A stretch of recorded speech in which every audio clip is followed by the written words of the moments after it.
Olá a todos e todas, meu nome é Natália Saltir Patrício, eu sou membro do capítulo brasileiro da Internet Society e estou aqui hoje, com vocês para falar um pouco sobre o ecossistema de governança da internet, né?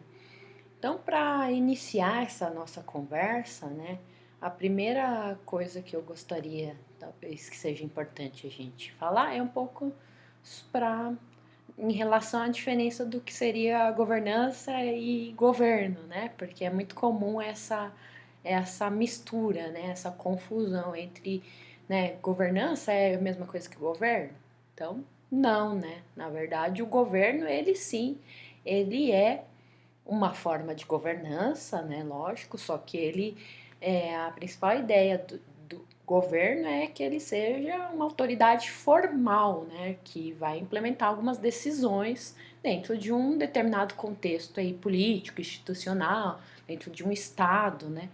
Então, já a governança, né, apesar dela também, né, o governo ser uma forma de governança, a governança de uma forma mais genérica, ela está relacionada a atividades que têm objetivos comuns, né, que pode ou não ter a ver com responsabilidades formais, né, e normalmente, né, não dependem aí de um exercício de um poder coercitivo, né, para ser aceito, né. Então, a gente tem, por exemplo, governança corporativa, governança de TI, né, onde são estabelecidos objetivos comuns, né, e não necessariamente isso vai imputar algum tipo de coerção para que aqueles objetivos sejam seguidos, né?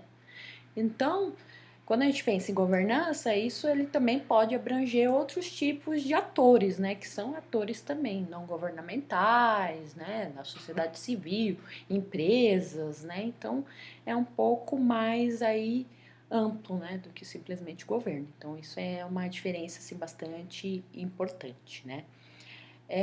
No caso, né, da governança da internet, que é o nosso assunto aqui, né, a governança da internet, ela acaba tendo aí vários espaços, né, decisórios, né, por quê? Porque no início havia um- uma espécie de ausência, né, de um foro, de um mecanismo mais formal, assim, no, pensando no plano internacional, para tomar dessas decisões, né, em relação ao funcionamento da internet, e a esses conflitos que foram, né, e cada vez mais vem surgindo com este uso, né, e aí com o tempo, né, historicamente, esse vácuo ele foi sendo preenchido aí por ações de diversos atores, né, não só atores governamentais, como atores aí dos mais diversos, né, então quando a gente fala de governança da internet, né, um dos conceitos aí bastante atrelado à governança da internet é a questão do multissetorialismo, né, o multi-stakeholderism,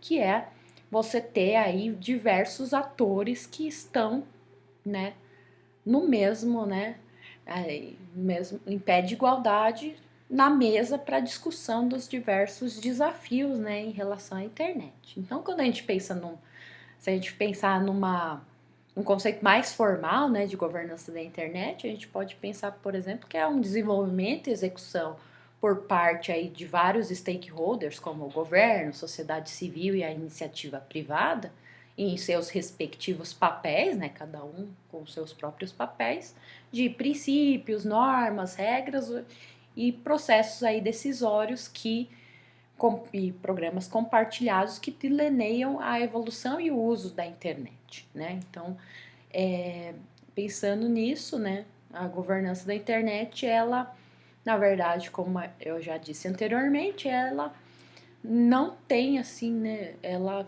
tinha um vácuo inicialmente de onde, né, esse tipo de debate deveria ocorrer, né? E com isso, esse vácuo ele foi sendo preenchido aí por o que a gente chama de, que a gente poderia entender como um verdadeiro ecossistema, né?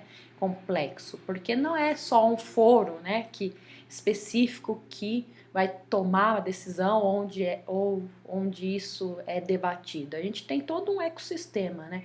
Então, a gente pode, por exemplo, pensar na questão da alocação de nomes e números, né, que são os endereços IPs e os nomes de domínio, né, com toda a sua complexidade, né, que são principalmente aí são recursos que a gente chama de recursos críticos ao funcionamento da internet, né? Então é necessário que exista alguma coordenação para essa alocação de nomes e números. Então a gente tem algumas instituições que estão mais incumbidas deste debate, né?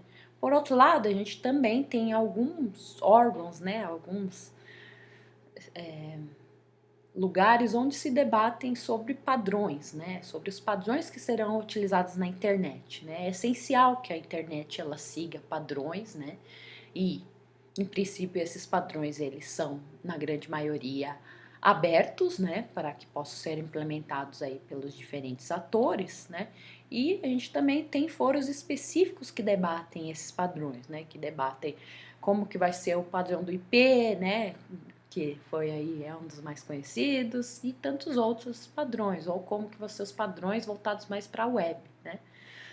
E com o tempo, né, e com os desafios, a gente percebeu que a governança da internet, em princípio, ela era uma governança talvez mais técnica, né, que a gente pode pensar, mais dos recursos críticos, pensando mais na questão da alocação de números, de nomes, dos padrões em si, né, que fazem o funcionamento. Então, esse era o início, né, da governança da internet. Ela estava mais preocupada com essas questões, né, mais relacionadas ao próprio funcionamento. Só que com a evolução da internet foram sendo trazidas aí muitas outras questões, né? Então a gente tem uma visão mais ampliada do que seria, né? Hoje em dia existe uma visão mais ampliada do que seria a governança da internet, né? Então a gente pode pensar na questão de políticas públicas, né? Legislações,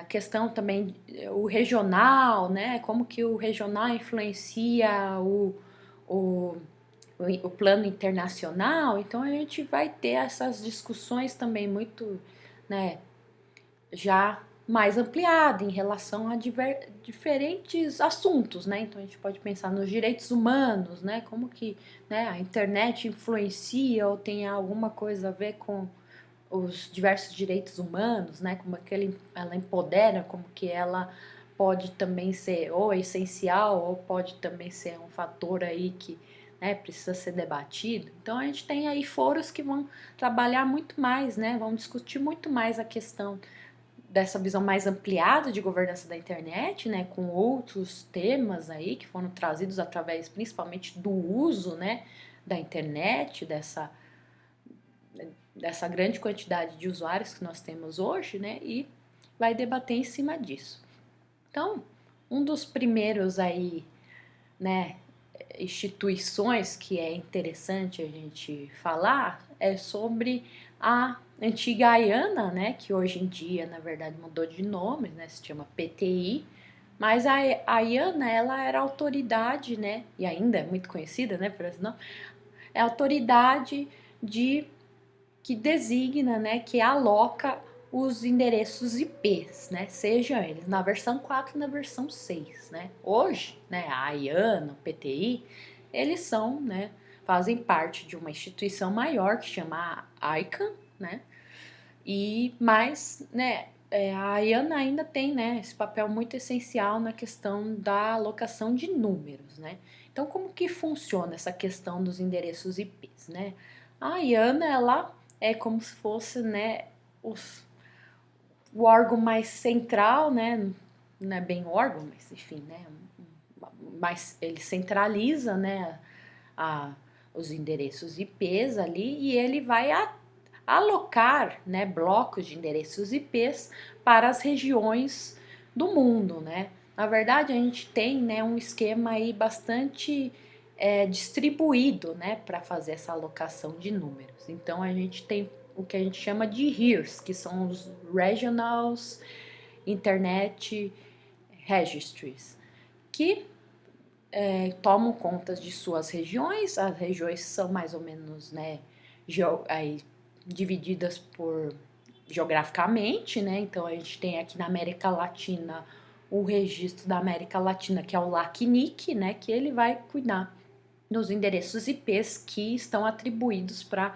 região da América Latina, né? E aí a gente tem 5 heres, né, espalhados aí ao redor do mundo. E alguns países, dependendo aí, né, da quantidade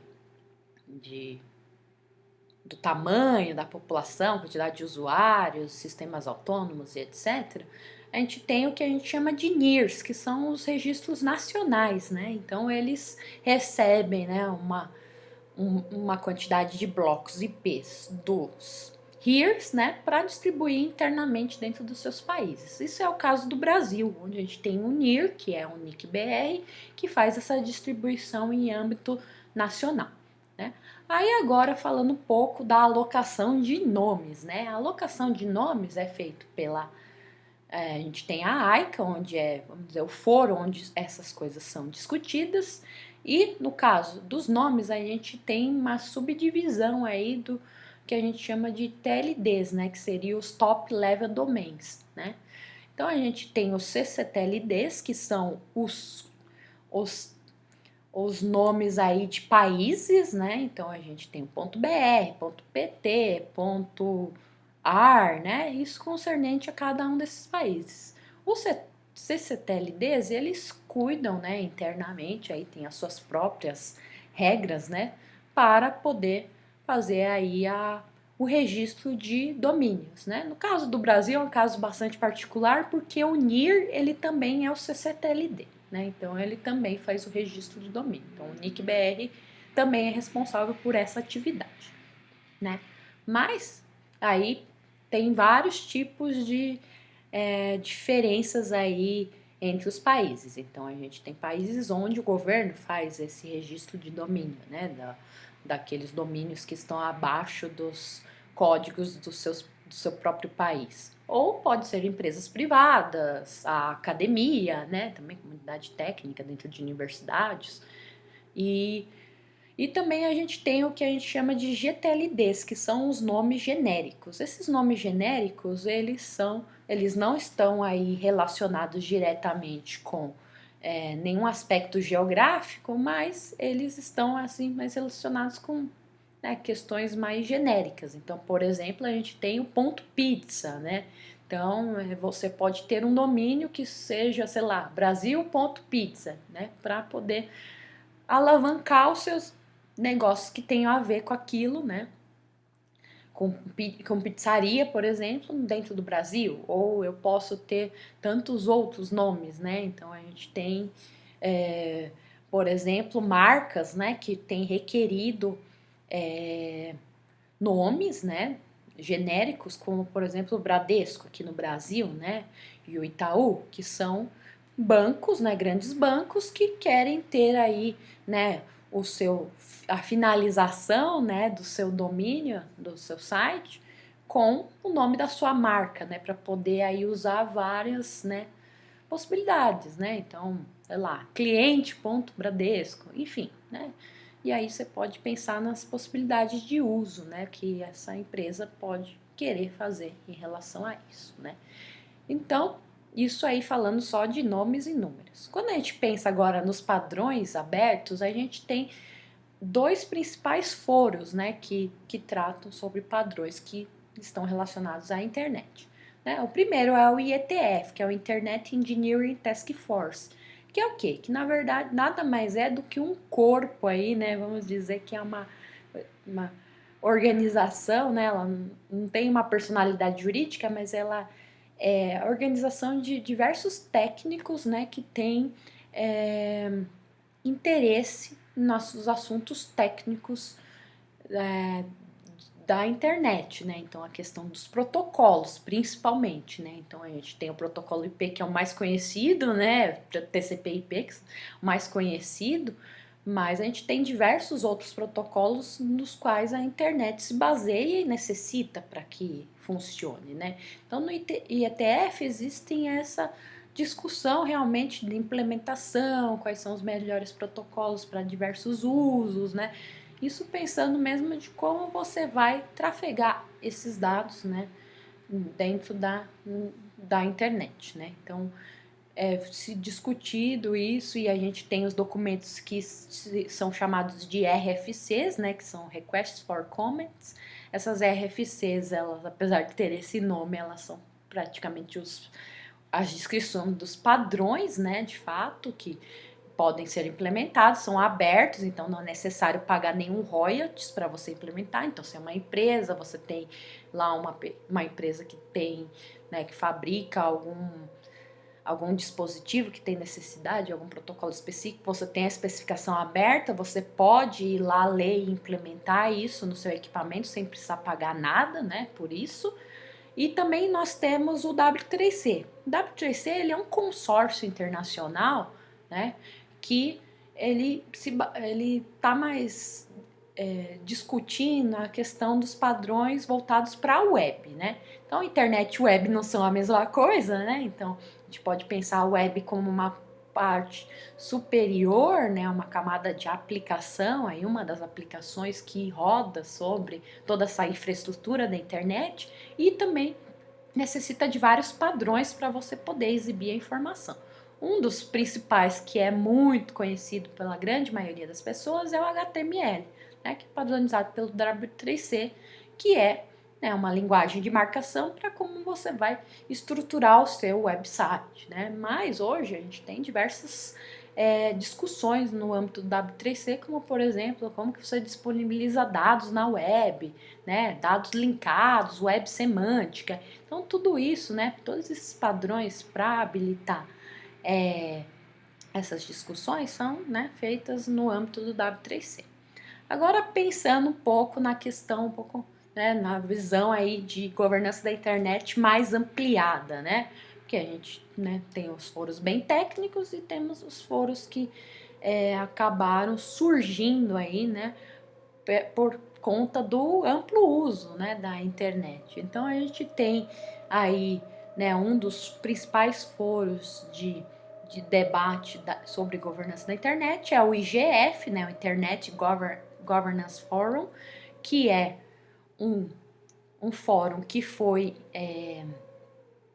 que veio aí como uma sugestão, né, a partir do processo do WSIS, né, que é a Cúpula Mundial da Sociedade da Informação, né, em 2003 e 2005 teve essa cúpula, onde saiu aí uma série de recomendações do que, né, deveria ser feito nesse âmbito da sociedade da informação, da internet, governança da internet, e uma das recomendações foi instituir, né, um fórum onde se pudesse debater, um fórum que não fosse vinculante, ou seja, os países e os atores que ali estivessem debatendo, eles não teriam uma necessidade de implementar de fato alguma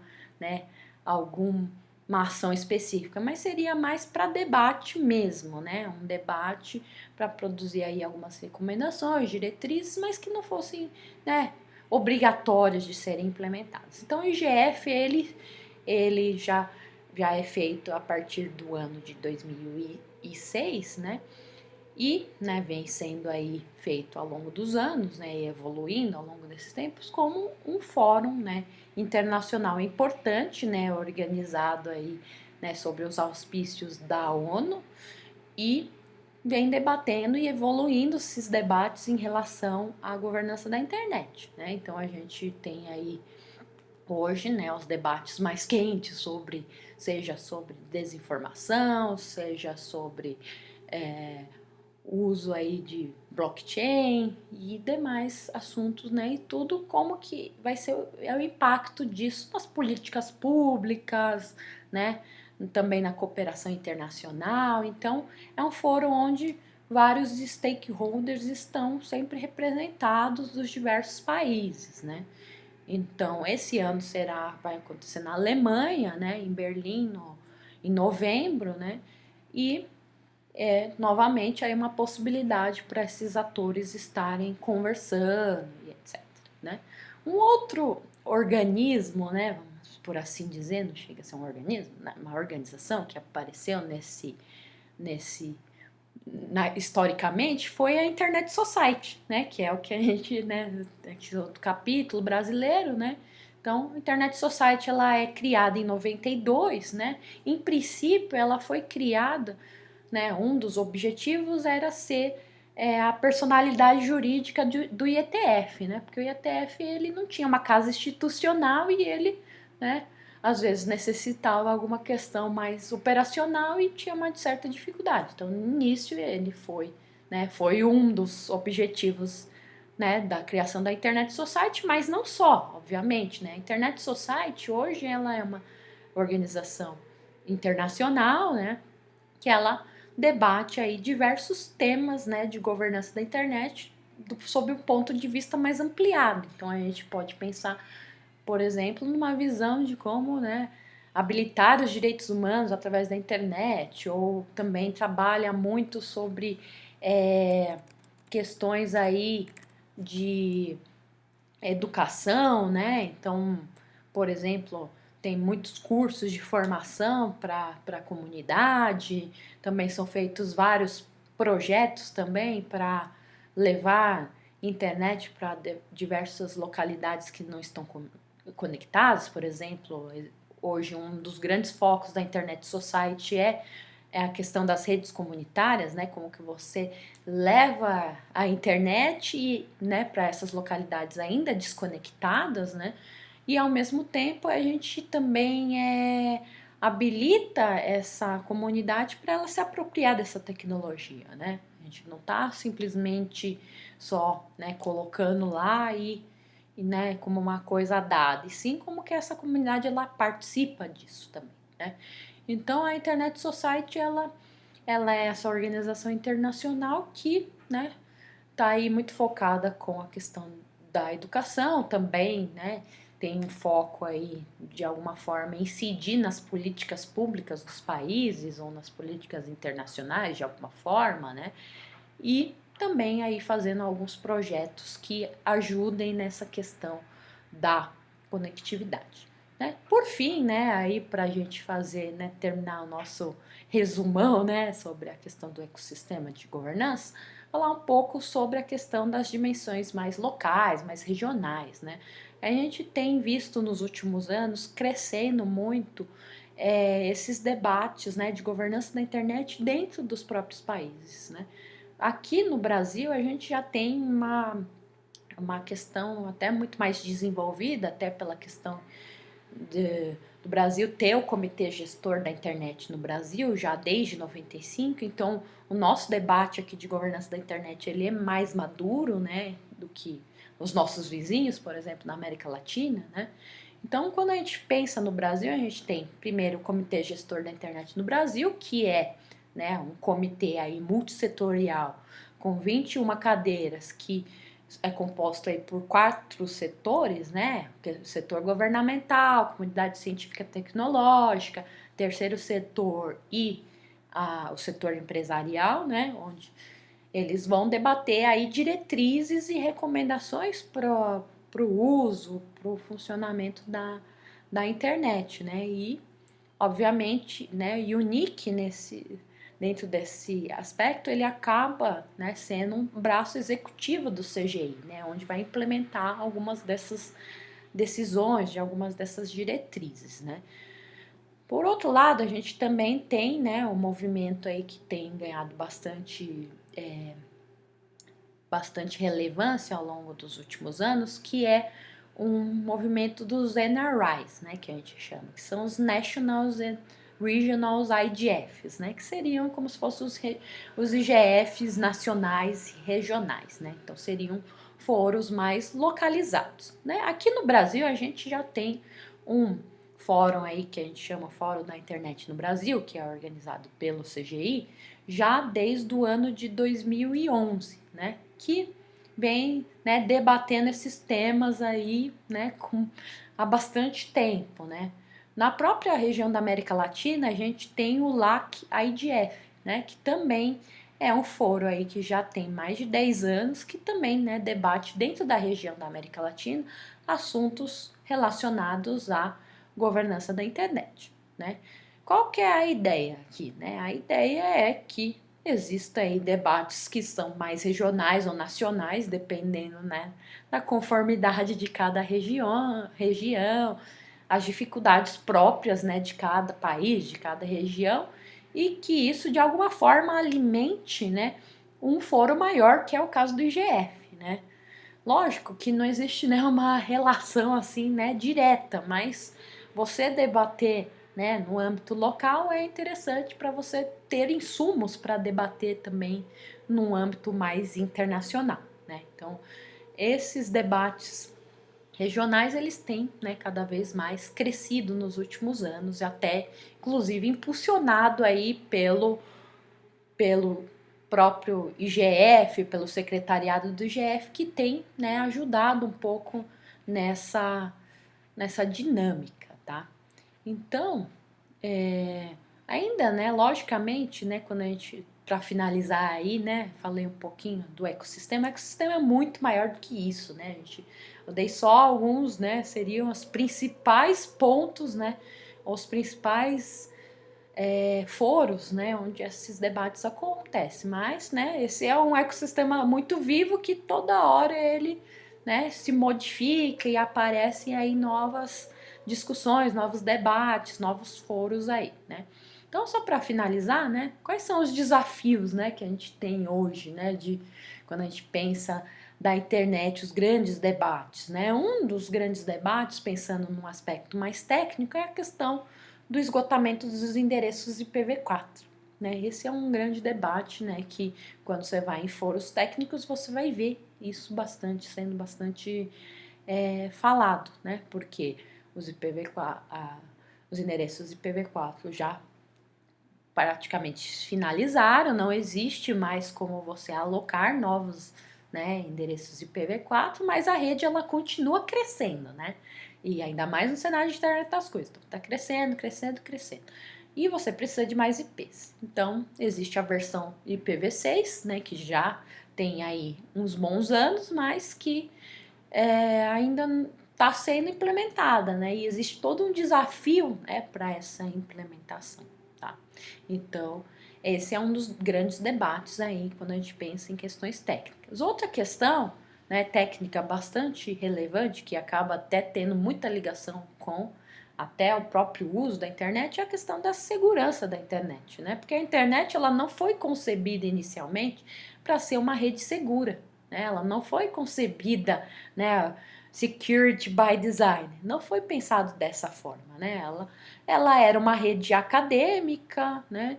E que inicialmente tinha poucos nós e ninguém, né, na hora que começou a se montar essa rede, a se criar esses protocolos, se pensou que ela chegaria a ser o que ela é hoje, né? A importância, que ela iria estar conectando aí quase metade da população mundial, né? Então, não foi se pensado, obviamente, em requisitos de segurança. E você modificar isso, essa arquitetura para que ela seja mais segura, né? Mantendo, né, o funcionamento ao mesmo tempo, é um grande desafio, né? Então a gente tem aí questões, por exemplo, também de legislação, né, que cada vez mais tem aí crescido, né, esse movimento. Então a gente vê como aí debates sobre a GDPR e LGPD aqui no Brasil, né, que são as leis aí de proteção de dados, e, né, como que você lida realmente com a questão da proteção dos usuários dentro, né, das plataformas, desses dados dessas pessoas, né? Então é tudo muito complicado, né? E quando a gente pensa ainda que a internet ela é uma rede que ela é mundial, ela não é, né? Ela não tem uma delimitação geográfica, né? Então você pode ter dados que sejam de cidadãos brasileiros que estão num servidor em qualquer outro país, né? Então, qual que é a legislação que vale, né? O que vai, né? O que vale aí nesse caso, né? Como que você vai atuar quando de alguma forma exista aí algum ilícito, né? Ou como que você vai atuar na questão de liberdades aí, né? As liberdade de expressão, né? Se você tem conceitos muito distintos do que é liberdade de expressão em um outro país, ou um país é mais permissivo do que outro. Então, tem aí diversas questões que são trazidas, né, com uma rede mundial que ainda, né, não temos respostas para muitas delas, né? Então, a governança da internet, né, esses foros, eles estão sempre debatendo, né, como que a gente pode dar respostas a essas problemáticas, né? Então, a gente também tem questões econômicas, inclusive, envolvidas, né? Desde questões aí como de modelos de cobrança, né? Sobre a questão de neutralidade da rede, né? Que é um debate que vira e mexe, vem e volta, a questão de interconexão, trânsito, né? De, de dados de um país para outro. Então, tudo isso, né? São aí debates que estão, né? Sempre em voga, né? E que vem sendo debatido há muito tempo já, né? E algumas coisas a gente já evoluiu mais, outras menos, né? Mas é bastante aí importante esses debates, tá?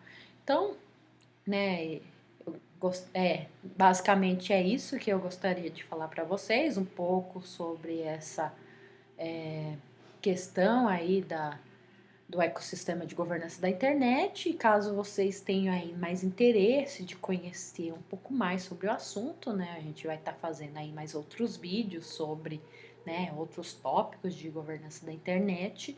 E também, né, vocês estão aí nada mais, nada menos do que convidados a participar do capítulo brasileiro da Internet Society, né, como uma forma de também se engajar aí nos diversos debates, né. E a gente vai, né, logicamente, conversando para evoluir mais esse debate. Então, muito obrigada aí pela atenção de todos e todas que viram esse vídeo. Espero que vocês tenham aí gostado, né, dessa breve explicação aí do ecossistema